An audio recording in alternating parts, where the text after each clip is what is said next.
there's a lot of cool gadgets. There's a lot of cool stuff. I don't want to crap on. I'm really challenging myself to find things.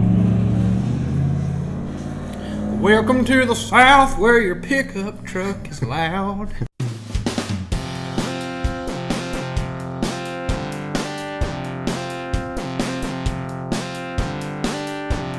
Hello, everyone. Welcome to another Game Talk. My name is Keith. My name's Will. This is a show called Game Talks. What do we do on the show, Will? We talk about games. That's right. We talk about our experience with games, our history with games. Mm-hmm. Really depends on what we're here for. We have a mission statement every week. Yeah. We come in here with something to talk about. I think the genesis of it was that we would just talk about video games we've been playing. Mm-hmm. It took us about 10 episodes to get to one of those because the news just kept hitting us. Yes. But this is our second traditional game talk, an actual game talk, talking about our experiences with games. Yes. So, yes. Welcome. It's a series. Go back and watch the other ones. Even though some of them are real hot takes on fresh news, so you probably already have some of that. But we want you to watch us talk about it. We're humorous no matter what. Exactly. But today, we're talking about what we have been playing, part 2. Part 2, yes. Last time I talked about No Man's Sky. You talked about that new game, Octopath Traveler, that I've already forgotten about. Hopefully not everyone else has. But we're talking about some different games today. Well, I'm going to go first because you went first last time. Mm-hmm. It's hot in the studio. It's a little bit sweaty in here, but I'm going to try to get through it. I want to talk about Spider-Man, Will. Okay, you're going to have to go easy on me here. I understand. I'm going to be spoiler-free. Okay. I'm not going to spoil anything that I haven't already spoiled for you. Apparently, I spoiled something for you in a YouTube title. Yeah, Miles Morales is in the game, guys. I didn't know that. We were talking about it before the show, and I said how funny it was to me because I didn't even know who he was. I just knew I knew his name when he appeared. But yeah, I didn't mean to spoil that for you. Not a huge plot point yet, but things may be cooking. I don't know. I think I'm nearing the end of the game, but this game. Honestly, if God of War was a 10 out of 10, this has also got to be a 10 out of 10 for me. Really? This game is fantastic. I listened to someone talk about it. I think I was listening to the Easy Allies, maybe Brad or somebody, maybe Kyle. They were talking about Spider-Man. No, Kyle wasn't on Frame Trap. It was somebody. They were talking about Spider-Man. They had beef with the boss battles. That none of them were particularly... They would have enjoyed a little more difficulty to the boss battles. They weren't like point and shoot by any means, but they could have used a little more with them. But other than that, this game fan-frickin-tastic. The movement in this game, Will, the swinging. I want to swing all day. There's never been a video game before this one where I have refused to fast travel. Really? I refuse to fast travel. The farthest you go in the game is probably like 4,000 or 5,000 meters. Like that's like top bottom to the map. But New York's big. Yeah. Plenty of. I think one thing that makes New York an adequate and satisfying map for a video game is with Spider-Man. It's not just the ground as a surface that you can explore. Every building is a surface that you can run and walk on. Multi-surfaces too. Exactly, and the tops of the buildings. But it's a big world. But even if you're at the bottom of New York, bottom of Manhattan or whatever, I don't remember New York. If you're at the bottom of New York City, and you want to go to the top, I want to swing there. Yeah. I don't care if it takes 10 minutes. I want to swing there because you swing and you jump and you flip and you swing and you jump. And there's a crime down there. Let me hop down there. Let me be Spider-Man. Let me web some guys up. I don't kill anybody. That's debatable based on some of the moves he performs, like swinging a guy 10 feet into the air and then slamming him down on his neck. Like, that guy's probably dead. Yeah. He's probably dead. Or when you're in midair and you web a guy and you bring him up to you, then you punch him while you're floating in the air, then you throw him to the ground. Like, he's probably dead. Yeah. Or it's a little bit of cartoon physics though. They call it the squash and stretch, I believe. Exactly. So we can go with that. This is taking place in a comic book universe, so he doesn't kill people unless he wants to. Exactly. The idea is that he doesn't kill people. So crime is happening beneath you. There have been several times that I'm just trying to get where I want to go. I'm swinging to the next mission or whatever. Then a car, obviously fleeing from the scene of a crime, goes past me, like underneath me. I spot that and I'm like, well, I'm Spider-Man. And so I swing around, I catch up, I drop down and web myself to the top of the car. Guy on the left comes out with a gun. I jump around there, I punch him, then I yank him out of the car and web him up. And then it happens on the other side. I yank him out of the car, web him up, then I swing through the front of it, kick the guy out of the driver's seat. Then I jump around to the front of the car, step in front of it and hit the square button several times. And then I stop the car in its tracks on the street. Then when I'm done, Spider-Man has something funny to say, and then I web myself to a light post, leap off of it with a bound, and I'm back doing what I want to do. And and that was not a cutscene that you just described. No, nothing. No cutscene. You just jump in, and that's not even a mission. It's just an active crime. Random happening. And these things are happening all the time. And there was a point in the game, I won't spoil anything for you, and I don't want to talk about Spider-Man forever, which I feel like I could at this point. I want to go play it right now. This might be one of our longer game talks. Yeah. But what was I trying to say? That's just one of the things that can happen to you in the city. I won't spoil things that happen towards the end, but I was at a point where I was like, I'm running out of active crimes.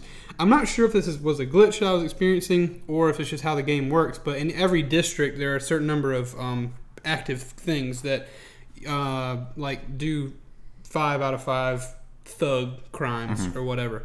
I don't know if you do that, if they stop happening, or if I was just in a glitch where I swung around for a long time and nothing happened. Yeah. I hope that's not the case. I hope the crimes keep happening, and I think they do.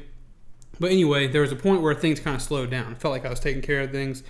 Something happens to where now not only are there active crimes, there are also just random pockets of enemies. Not even you get nothing from defeating them except the satisfaction of there are now no longer bad guys on this rooftop, or whatever. And it's a beautiful. It adds to the immersion to where like not everything is a task for Spider-Man. Sometimes things are just happening in this world that you can go and be a part of. You're not gonna get some armor out of it. Yeah, there's no reward. You just except for the experience of punching dudes. That's cool. Which is really cool.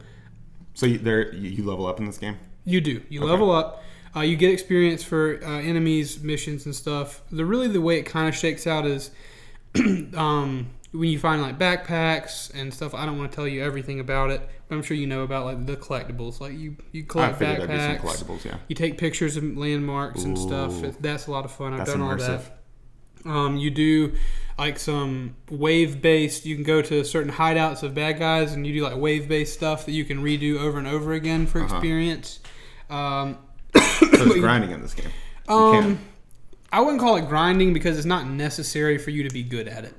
Yeah, it's not necessary. Like, there's no mission where it says like you would do a lot better if you got enough experience to have like the super web shooter thing, this new gadget or whatever.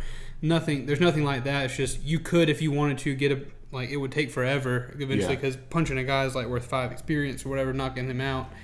I guess what I would mean by grinding is just if I wanted to spend 3 hours playing this game and make no story progress, there's stuff I could do and it's actually helping me a little bit. There's stuff, yes. Okay, you get experience, and that experience opens up the possibility of upgrading your gadgets, as well as every experience point, every level up you get a skill point that you can add to one of 3 skill trees.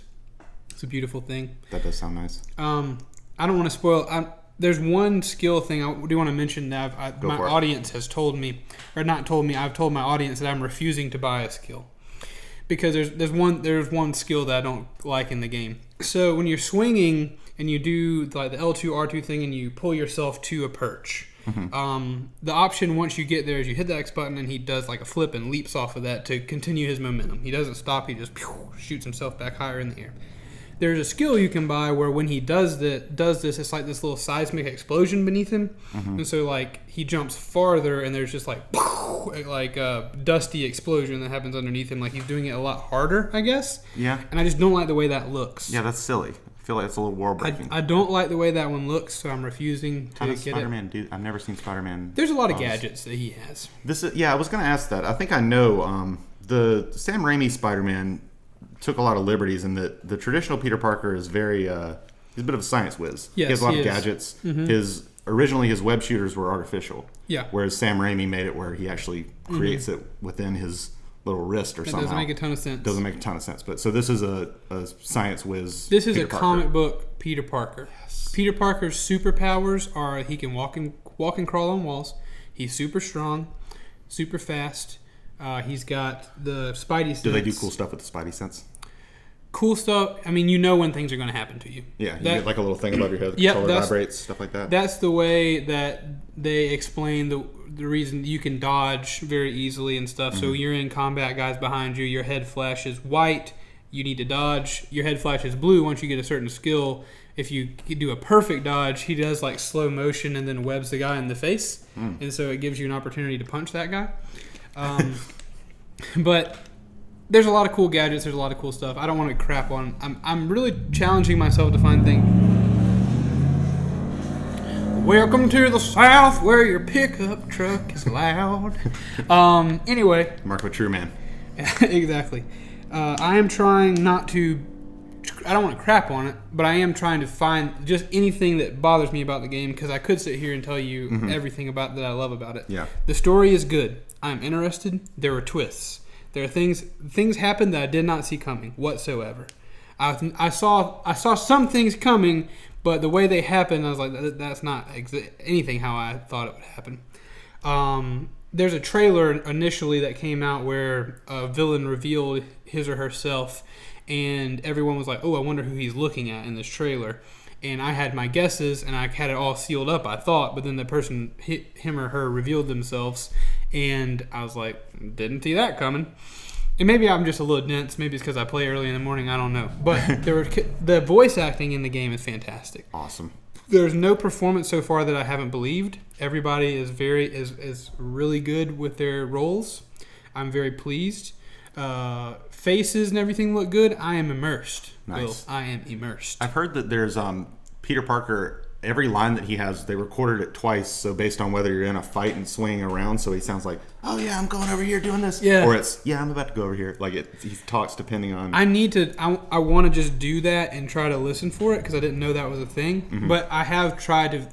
Sometimes I'm swinging, and someone will call on the phone or whatever, and it's like he is saying, "Yeah, just I'm heading your way" or whatever, and he's got to yell, or it sounds different based on what he's doing. Yeah, it's really cool, and I didn't know. I had thought that maybe there was a different dialogue option for when I was swinging. Like if I was on the ground, he would say something different, but so they did the same line just different ways. That's really cool. That is awesome. That is very convincing.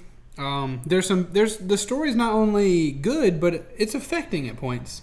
Awesome. Spider-Man's one of my favorite superheroes. He's my favorite. I would say he's certainly my favorite superhero. I shouldn't have said one of my favorite. I mean, starting at the beginning of life, Spider-Man outfit, Spider-Man cartoons, big into it. I kind of dropped off in the middle here a little bit, but I'm taking a lot of time with Spider-Man. You stop me when you're ready. Oh no, you're fine. But I do have 2 questions for you though. Okay. Earlier I said I had 2 questions. I asked you one, and then another one popped up. So I basically had 3 questions in total. I'll say this about the story, then I'll be done. Ask questions. We'll head on. The story is kind of affecting, because one thing about Spider-Man is that he's a young kid. He doesn't have everything figured out. In this one, you do start out as an experienced Spider-Man, which is cool. So he's like our age, kind of. No origin story yet. He's probably our age, which is mid 23, 24. Mid early 20s. But Spider-Man knows about tragedy. A lot of superheroes don't necessarily have that experience. Iron Man, though he was kidnapped and stuff, before being a superhero, he didn't lose a lot of people he cared about. You know? He had a dad. We don't know. He was a billionaire the whole time. Yeah, exactly. Billionaire, playboy. Batman, he lost. That's tragic. But he really hangs on to that one. Yeah, exactly. Spider-Man takes his tragedy and he kind of coats with humor. I think I identify with him in that way, because I do that. I think when bad things happen, I like to be the person that's upbeat, and I try to find a way to laugh or whatever, whether it's be through sarcasm. Maybe I identify with him. But there's tragedy not only that in Spider-Man's past, but throughout the story that he has to deal with. And there are parts where he jokes his way through it, and there are parts where he sits down on steps and he's like, I don't know what to do. Oh, that's cool. And there's portions where villains.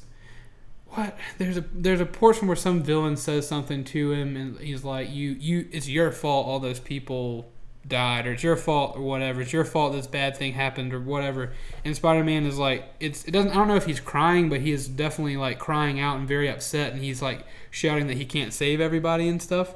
And there are these emotional things that Spider-Man has to deal with. He's not just a joke machine, but you can tell that he's using his jokiness to cover up the fact that there's a lot of tragedy. Really affects him, yeah. Yeah, there's a lot of tragedy in his life, and there's a lot of responsibility. Yeah. That he's, as Uncle Ben says, you know. Exactly, as Uncle Ben says. But yeah, that's your question. I cannot wait to play this game, Keith. Might actually have 3 questions for you. They're short though. First, you kind of answered it a little bit for me, but Spider-Man is very jokey in this game, correct? Yes, very jokey. Quips. Is it dynamic? Like, does he say stuff based on kind of what you're doing? Yes. That's awesome. It's amazing. Not just like, not every quip is like quips. Yeah. Stuff that he says doesn't work in every situation. Sometimes he is speaking to criminals, and you can interchange whatever criminal he's speaking to, and he's saying stuff about what they were doing. But a lot of times, what he says is grounded in what you're doing. Is there a button you can press that like will make him say something, and depending on what you're doing, it'll say something different? I don't think there's a button. I don't think there's a quip button. That'd be cool. That would be amazing. That was really my like pie in the sky dream for this game was dynamic quips. Yeah. Yeah. There's no, and there haven't been anywhere I was like, all right, Spider-Man, I'm tired. This is frustrating. I'm tired. Grading, it doesn't get grading. Yeah, it's not. It doesn't get that way. Okay. Did they do my boy Otto right? Otto Octavius? Yes. He's my favorite villain. Your favorite? I think so. I'm not super familiar with his origin story, but he Spider-Man is. 2. Yeah, right? yeah. I'm not familiar with his comic book origin story. Oh, I'm not either. It's not. Maybe it's the same. I can't remember. From Spider-Man I feel 2. like it's a little different. I think he loses his wife no matter what, but I think the exact way that it happens and like is a little bit different in the movie. I don't know, but I think his character correct is us in the comments. Yeah, his character is good. Okay. I have enjoyed everything about his character so far. What he has done is believable, and what he has done he's a big part of this game. Okay. Yeah. So one of the main villains, you'd say? I don't want to spoil things for you. Okay. If we push farther into this specific conversation, I will end up spoiling something for you, and I do not want that. Let's back out of this. Yeah. The one more question I have for you is just a spoiler-free answer, one-word response. Who's your favorite villain so far? Ooh, gosh, it's hard. It's really hard. I think it'd have to be Doc Ock. Yeah. Okay. Yeah. Cool. All right. Yeah. So that was awesome, Keith. I cannot wait to play this game. I haven't finished it. I think by around Christmas, I'll actually I'm going to see Kevin, a friend of the show, Kevin Maccabee. I'll see him the weekend that Smash comes out, because I'm going to go up and visit him. Yeah. And just spend the weekend with him playing Smash. Sure. But I think if he's finished Spider-Man by that point, which Kevin, you better, he'll let me borrow his PS4, so that's awesome, and I'll get to play it. But yeah, can't wait. I think we've discussed it before, but it is going to be my first ever 100%ing of a video game. You Never done it before. I'm going to get it. You gonna get that platinum? I'm going to do it. Nice. Will, tell me about a game that you've been enjoying. I don't want to take up this whole show. Okay. I've got 2 short ones that I can do later. But tell me what you've been playing. Keith, I've been playing, whenever we were going to film this, I was like, what? I don't really been playing a whole lot to think of it, but we haven't actually, our last Game Talk, we probably filmed it about 2 months ago. Yeah. So there has been a good bit, or our last, what have we been playing Game Talk. So there's a lot of things. The one that stood out to me the most that I beat this week, I bought it this week and beat it this week, Undertale. You familiar with this game? It's a game I've heard about. For some reason, I had it mixed up with The Binding of Isaac. Okay. I don't know anything about Undertale. Okay. Tell me about it. It's you don't really know a whole lot about Earthbound. I'm going to teach you about it one day. Okay. But it's got that kind of, it's like a turn-based RPG, sort of, with a lot of humor.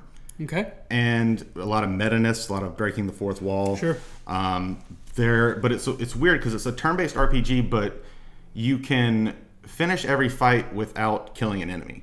There's a thing where you can hit fight or you can hit act. And every enemy has a certain combination of, like, you'll hit act and there's like 4 options. And by doing certain ones in different order, you can make the enemy either spare you or get to a point where you can spare them and just end the fight. So there are endings based on if you spare everyone, there's an ending based on if you kill everyone, and there's an ending based on if you do both. I did both. Okay. I killed a few people. I would try to finish everything without killing anyone, but if I couldn't figure out a certain enemy, I would just kill them. Sure. And there's a thing where you only get experience by killing them. So it was kind of weird. I was like, I don't know if I want to on my first playthrough not killing one, because I'll be level 1 the whole time, and the final boss will probably be really hard. Like, I didn't quite get how the game worked. But this game hits me with a Bioshockian twist, Keith. Okay. You've not played Bioshock, so I realize I know the twist. Okay, you know the twist. It's sort of like that. Basically, this game hits you with at the end that at the beginning it tells you by killing enemies you'll get XP, and that will increase your LV, which traditionally means level, but they say it means love. And I was like, that's cute. But then at the end of the killing game, enemies. yes. Okay. And then at the end of the game, you find out that your XP points, EXP, stands for execution points. Oh no. And by killing things, what you're doing whenever you level up is you're conditioning yourself to not feel empathy for your opponents. Dang. This game hits you with some real stuff and makes you feel bad. Oh boy. And then it says, oh, and by the way, your love, you know what that stands for? level of violence Oh. E. So, yeah. So the whole time that I've been leveling myself up, I've really just been making myself a complete jerk. And the game gives you a judgment for it. It tells you, like, he kind of judges you, and then he lets you sit there for it was probably about 2 minutes. And you're in an area that looks like a church, and it's got, like, what do they play in church? Like, like an organ kind of in the background. And he's like, I just want you to sit here and think about your actions for a little while. And you just sit there, think about what you did. And I was like, well, dang. And so then I fight the final boss. They give me a really emotional backstory for him and make me not want to kill him, so I spare him. The final boss is insane. It's a lot like, I'm basically going spoiler mode on this. I should have said that beforehand. Spoil it for me because I won't play it. Yeah, I figured. We'll put something in the description for the folks at home about spoilers for Undertale. Spoiler alert. But the final boss is insane. It was very reminiscent of the final boss of Earthbound, and I had a smile on my face the whole time. Okay. He's messing with you. He's doing things like he'll be attacking you, and then he'll have a little thing that comes on the bottom that says, file saved, and then he'll say, now we're going to go back and do that again. File loaded, you load right back where he's in the middle of an attack on you. What? And it's like, we're just going to do this forever now. And I was like, oh, okay. And so it just does very strange things. One of the final bosses near the very end, I was kind of going back and forth on this game, where I was really loving it, and then sometimes it would just grate on me. Mm-hmm. Kind of in the way that we talked about, neither of us are big. We don't have a lot of experience with Hideo Kojima's work. Sure. But we talk about how there's like a thing of a weirdness for the sake of being weird that kind of can bother us. And it's kind of hard to pin down when it's like the kind that bothers you and when I'm okay with it. Mm-hmm. I was trying to figure that out through this game because sometimes it would just annoy me and I would just be wanting to get to the next area. But the real turning point where I was like, okay, I love this game. The positives are overwhelming the negatives. Was I was fighting this robot guy. His name is Metaton, and he's been messing with me throughout the game. I'll walk into an area and he'll start talking to the camera like he's on TV, and we'll be doing there's one part where you're doing like a cooking show with him and stuff, and he's just messing with you, like talking about the folks at home, like how they have 9 viewers. Oh, now we have 10 viewers, and he's obsessed with his viewership basically. Okay. So then we get into a fight with him, and he's like, "I'm gonna kill you on TV now." I'm like, okay. So I start fighting him, and I'm going to just beat him because this was my least favorite character throughout the game because he was just so annoying. He talked like a robot. The way that his text would go out, it would be like one word at a time. It was very stilted, and there would be like a noise as he talked. So I was like, this guy's annoying. I want to kill him. So I started fighting him, died for the first time in the game because he was really hard. So I was like, okay, I'm going to try and do this a non-violent way, see if I can win that way. So I realized that in Act, there are things that says pose, boast, and heel turn. And we're like putting on a show for the audience. So I do this thing where I pose, the audience likes it. There's a thing up in the top left that says ratings. The ratings go up. Okay. So I'm like, this is probably, if I can get the ratings high enough, the battle will probably end. Yeah. So I'm doing that. I'm posing. My health gets down. And I'm like, I can probably take one more hit, so I'm not going to heal myself this turn. I'm going to pose and see if the audience likes it. It says, you posed despite being hurt. The audience goes wild. The ratings go up. Nice. I'm like, this is awesome. So then I'm doing that. He has phases. The way that the boss fights happen, Keith, is it's turn-based, but whenever an enemy's attacking you, it basically turns into, there's a square and you're a little heart. And then there's just like, kind of like bullet hell Atari style where you just have to dodge. You know, like in an Atari game, you're dodging a bunch of little things. They call it bullet hell. Yeah. It's sort of like that, and the enemies have different things that they do. And I kind of got his pattern down where I was like, okay, he'll do one thing, like where he'll have these little things come down and I have to dodge them. And then he'll do it the second turn. So he does them 2 turns in a row for each one. So I got one where I realized I can dodge it every single time. So I did that. I knew he was going to do it again on the next turn. So I went to Act and I hit Boast. And it said, you tell the audience you're not going to get hit on the next turn. I didn't get hit on the next turn. The crowd goes wild. Okay. It hits 10,000 ratings and he goes, we've hit a new milestone, 10,000 viewers. We're going to take a question from the audience. Someone calls in the middle of the fight. And he's like, Metaton, I just want to tell you that your show's been here for me when I've been in a bad place in life, blah, blah, blah. Just starts talking all this stuff. And Metaton just gets overwhelmed with emotion and is like, we're going to end it here today. Thank you so much. I feel great having this show, blah, blah, blah. And then we just end the fight. And I was like, that is awesome. Yeah, that's cool. That is awesome. The way that you just play with them. And it got me with this thing. Like, whenever I first played it, I went into it with the impression that if I love this game, I'm going to play through it 3 times to get all the endings. Okay. I'm going to do it now. All right. Because that one got me. Just the way that I figured it out, I was like, I want to figure out how you can non-violently do it. Sure. So I'm going to go back and play through it again non-violently, and then I'm going to do it. They call it a genocide route where you kill everyone. So what does this game look like? It looks like an 8-bit. It looks very amateurish. Okay. It's like an 8-bit top-down, kind of like Pokemon Red and Blue, sort of. Okay. But it looks like, you can tell it was made in 2015. Sure. But it looks like an old game. Gotcha. Okay. Yeah. So it was made by one guy too, actually. Really? Toby Fox. He was the age I am now. He was this age when he made it, which is pretty amazing. What are we doing with our lives? Right? What are Talking we to the folks at home. But yeah, very, very good game. Love Undertale. 9 out of 10. 9 out of 10. Yeah. Gonna play through it again. Wonderful. Yes. I look forward to hearing about your new playthroughs. Oh, I wanted to tell you one thing that the game, I forgot to say this during the boss fight, the same boss fight with Mettaton. Mm-hmm. He says, essay question time. He says, essay prompt, what is your favorite thing about Mettaton? And it pulls up the Switch OS's keyboard. Huh. It's not like within the game. It actually pulls it up with the Switch thing. And I type his and I figured it would just censor me. Yeah.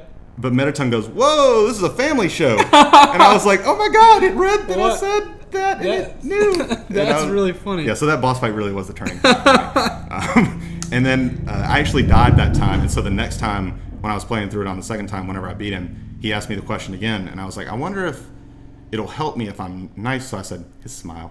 Yeah. And he was like, oh, you're so sweet. And that's really cool. Yeah. I like that whenever they I mean, I've spoiled a good bit for you, Keith, but I mean, if you played through it in a different route, it would be different enough that maybe you should play through it on the channel one of these days. Maybe so. It's an RPG in the most non-RPG way possible because most of the combat comes down to Atari-style dodging bullet-style things. Okay. So it's more active than most RPGs are. Gotcha. I like that. And the music, phenomenal. And there's a character in it. One last thing, there's a character in it named Sans. I don't know if you might recognize him if you've seen him. He's kind of a short, pudgy skeleton, and his name is Sans because whenever he talks, his font is Comic Sans. Huh. And he tells terrible jokes. The first thing that made me laugh in this game is he goes, his brother's getting on him about being lazy, and he's like, "I'm not lazy. I've done a ton today." A skeleton, and the camera zooms in on his face, and he winks, and it goes boom. I was like, "That's funny." That is funny. I like that. Good game. It sounds like a fun one. Maybe I'll have to try it. Yeah, it's a good time. It's a good time. You got some more games to talk about? Well, we're at the 27-minute mark. Do you want to continue? I do. All right, let's continue. It's going to be a long one.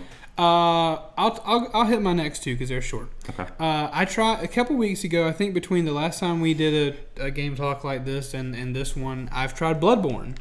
Scary. It's scary, and it's one of those things where, again, I'm mentioning the Easy Allies on their podcast. Anytime you listen to Ian talk about anything on that show, shout out to Ian Hink. I feel like we've done this before, and we talked about this on the show. You getting deja vu right now? I'm getting deja vu, but anyway, he's always talking about Bloodborne. He's always on about Bloodborne. Oh yeah, man loves some Bloodborne. And I'm like, how can I can't listen to this person talk about how good a game is anymore without seeing myself. Yeah, I played Dark Souls 2 for a few minutes before, but I think that was the worst one of the series. So I didn't want to give my opinion based on Dark Souls 2. So I was like, I'm gonna try Bloodborne. I download it, $20 on PlayStation Store or whatever. I start playing. It is hard. It's so hard, Will. It's so hard. I'm glad you're doing this. I'm not good at it. I'm not very good at it. And I'm getting better. I didn't think I'd ever beat a boss. Like the first area was enough for me to think like I'll never get through this area. Yeah. What am I going to do? But the success of those games is the cycle where it's like confidence, utter defeat, utter defeat, utter defeat, utter defeat, utter defeat. Finally, you succeed, and then like shoot. It's like when you level up. It's like at first my confidence meter is only I have 5 confidence blocks. And then whenever they're all drained down to 0, I beat that boss and I shoot up and now I have 6. Yeah. And then the next time it takes me longer to get discouraged, but I finally do beat it. Then again, it takes me longer to get discouraged. Yeah. But there's some of the fights in there. I haven't made it far. I've beaten like 3 bosses maybe, and it's just so much. It is so difficult. And then I'm like, okay, I'm making it. Then I round a corner. Last time I was playing, there's a guy on a tower with a Gatling gun shooting at me. I not only have to kill all these enemies that can kill me in 2 hits, I've got to do it without getting hit by a machine gun. Yeah. It's just a hard game, but it is a lot of fun. I can understand why some people would call it their favorite game. It is not my favorite game because it's not. I can't just say, okay, I'm gonna play Bloodborne for 30 minutes. Like I've got to be I've got to be able to play a lot because I don't want to leave on a loss. Yeah. But I've had to do that several times.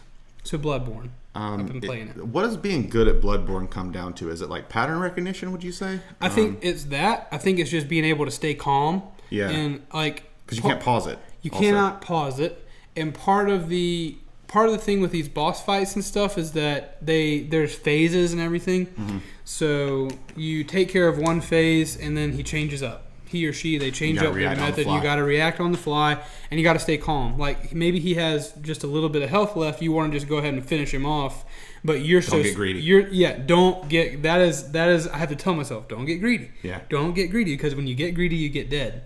Because you can be hit like 3 times, and you can farm and get these blood vials that help you heal. That heal you up some, but the whole thing is like his animation to use a blood vial is like, let me take it out of my pocket, let me stab it in my arm, now I'm healed. It takes, like, you can't just hit the button and your health goes up. You have to be in a position to go through this animation, and it's just hard. Left 4 Dead style. Yeah, it is just hard. And these the bosses, they have patterns that are hard to recognize. For me, I'm not a good pattern recognizer when it comes to boss fights like this, because I just get antsy. I just get stressed I haven't beat out. Hollow Knight yet. I just get stressed out.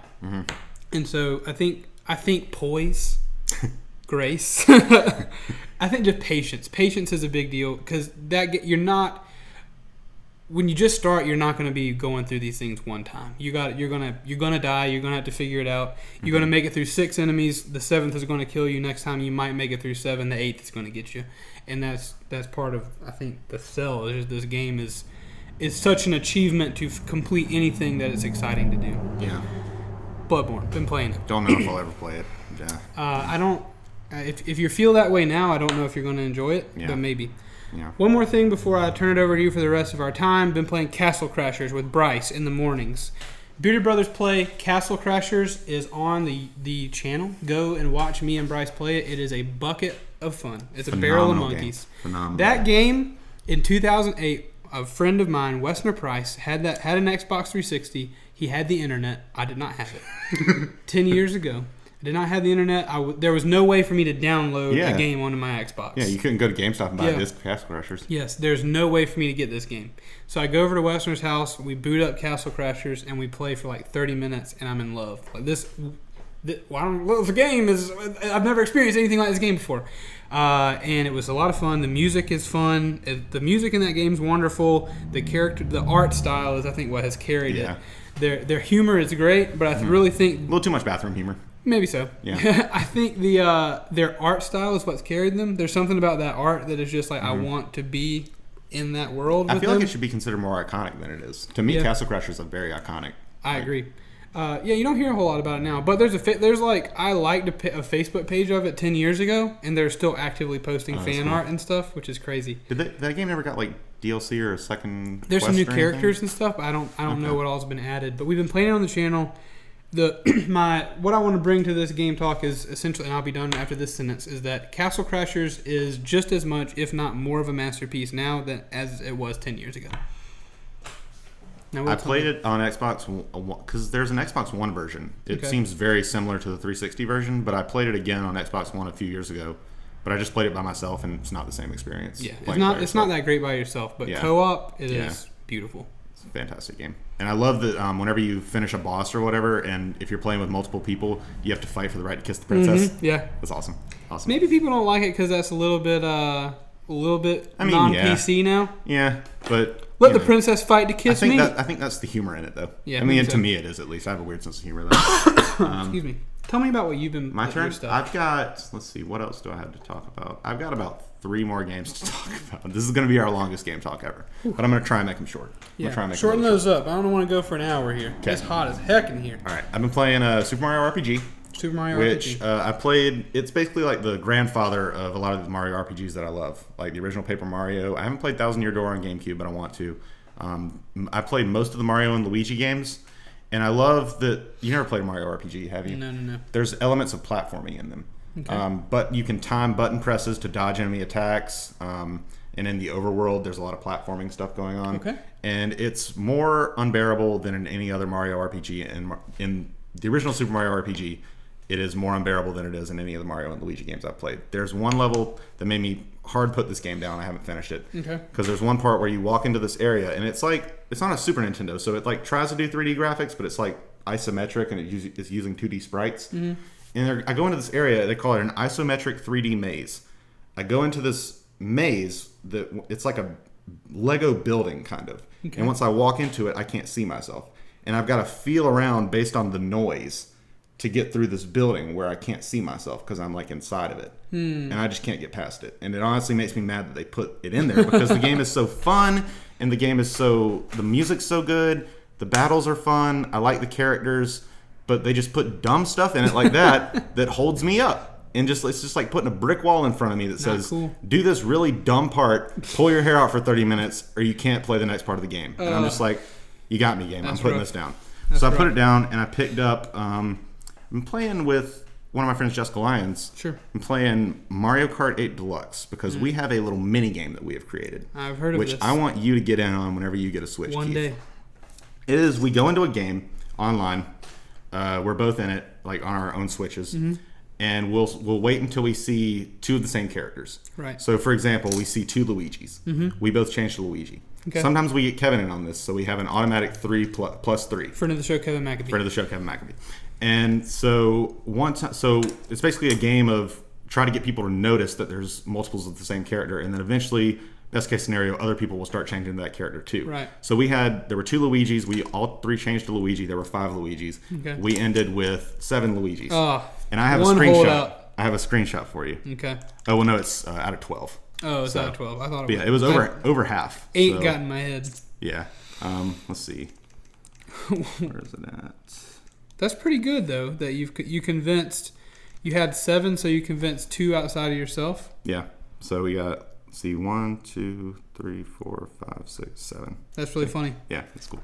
That's a fun mini game. I always it breathes new life into the game. Whenever I was in the multiplayer sphere, I don't live there a whole lot anymore, but I enjoyed picking with people sometimes. Yeah.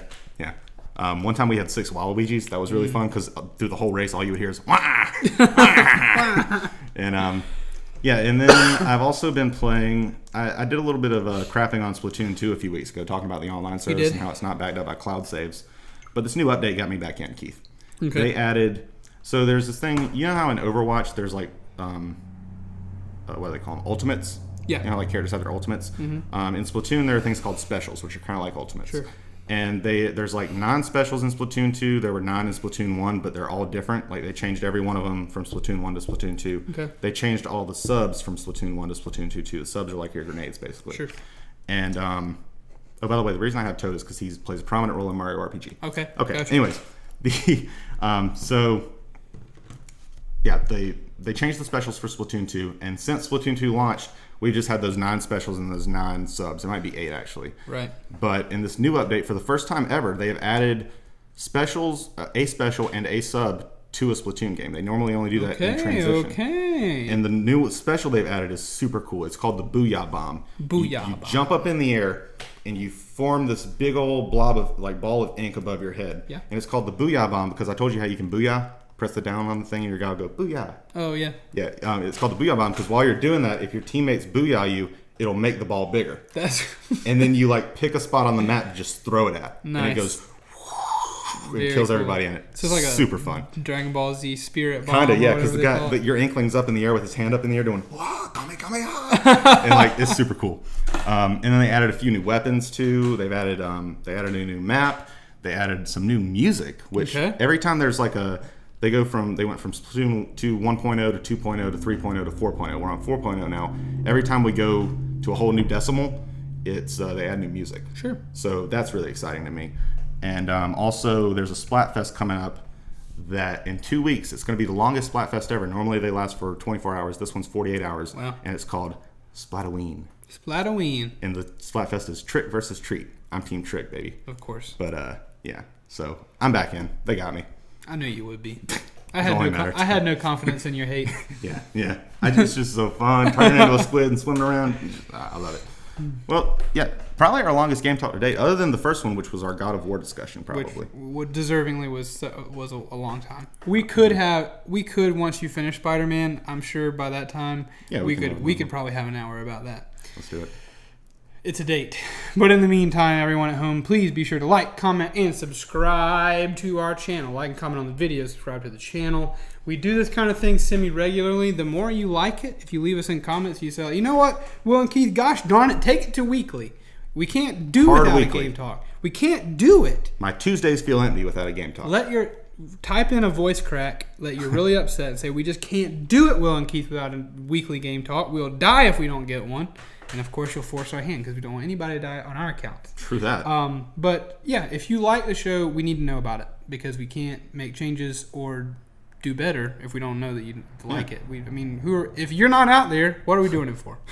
Ourselves. In the meantime, let us know what you've been playing. Yes, please do. In the comments, let us know what you've been playing on your systems. And shame us for not playing those things.